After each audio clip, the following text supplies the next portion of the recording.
चलो ना बोले के हैप्पी न्यू ईयर, मुर्गा पी के बियर। Happy new year.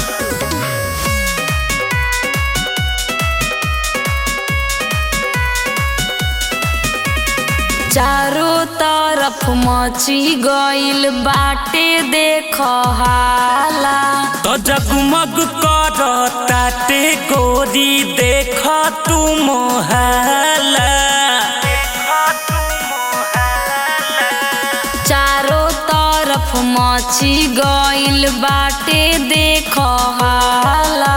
तो जगमग करताटे गोरी देख तू मोहल्ला। सभे कहतावे देख ओ माय डियर। तो खाके मुर्गा पी के बियर।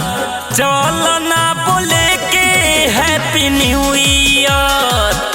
तो खाके मुर्गा पी के बियर। चलो ना बोले के हैप्पी न्यू ईयर। चलो ना बोले के हैप्पी न्यू ईयर, मुर्गा पी के बियर।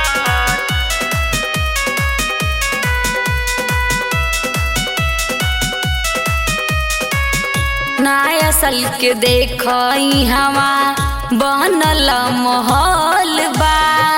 कुछ के नहीं इहवा झोल बा। नया साल के पार्टी जोरदार होई हो, चाहे अपना के कोई रंगदार होई हो।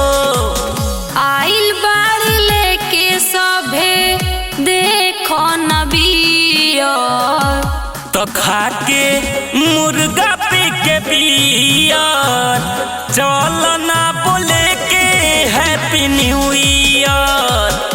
तो खाके मुर्गा पी के बियर। चलो ना बोले के happy new year.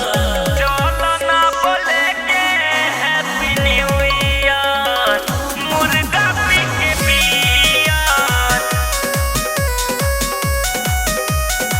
Happy new year.